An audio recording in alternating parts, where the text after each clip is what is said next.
공공운수노조 현정희 위원장입니다. 158명의 국민의 생명이 참사로 숨진 현장에 국가와 정부는 없었습니다. 철도 노동자가 인력 부족으로 1년에 4명씩 죽어가도 국토교통부와 기재부는 인력을 줄이라고 압력을 넣고 있습니다. 국민과 노동자의 안전한 권리를 외면한 윤석열 정부는 이런 참사를 겪어도 전혀 달라지지 않고 있습니다. 사라진 국가 책임은 우리 사회 곳곳에서 숨겨진 위험으로 예고되고 있습니다. 하루하루를 버티며 살아가는 것이 두려울 정도입니다. 모든 국민은 공공서비스를 안전하고 평등하게 이용할 권리가 있습니다. 치솟는 물가에 임금 인상을 요구할 권리가 있습니다. 1000만 명이 넘는 비정규직 노동자와 그 가족도 정부의 비정규직 대책을 요구할 권리가 있습니다.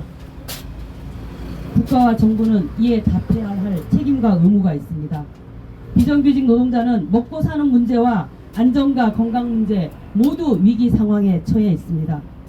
그러나 윤석열 정부는 평등한 공공서비스 이용 요구에 민영화를 들이밀고 있습니다. 임금 인상도 모자랄 판에 실질 임금을 깎으라고 합니다. 비정규직 국민은 없는 사람 취급합니다. 참사와 중대재해를 겪고도 안전인력을 축소하라고 합니다. 국민의 생명과 안전은 뒷전이고 민생은 끝없이 추락하고 있습니다. 잘못된 정부 정책의 큰 물줄기를 바꾸지 않으면 비극의 반복은 막을 수 없습니다. 대안은 사회 공공성과 노동기본권 강화입니다. 국민 누구나 누릴 수 있도록 공공서비스를 제대로 제공하는 것이 사회 공공성입니다. 차별과 불평등이 없도록 노조할 권리를 보장하는 것이 노동기본권입니다. 공공운수노조는 11월 23일부터 11월 2일까지 윤석열 정부를 상대로 한 공동파업과 총력투쟁에 돌입합니다. 이번 공동파업에는 지하철과 철도, 화물, 공항, 병원, 학교, 사회서비스, 공공기관 자회사 등 10만 4천여 명의 조합원이 앞장서고 25만 조합원이 함께 투쟁할 것입니다. 불평등을 더욱 키울 윤석열 정부의 시장 만능에 맞서 평등을 실현하는 공공운수노조의 공공성 노동권 확대를 요구하는 외침입니다.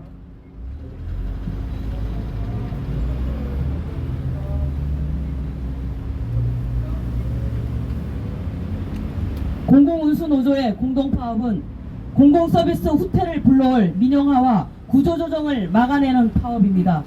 돌봄 사회서비스의 국가 책임을 강화하는 파업입니다. 화물안전운임제, 건강보험 재정정부지원, 공무직위원회 등 사라질 위기에 놓인 제도를 지키고 넓히는 파업입니다. 공공서비스의 민영화를 금지하고 재공영화를 기본으로 하는 법은 시민의 안전과 노동자의 생존권을 위한 투쟁이 될 것입니다.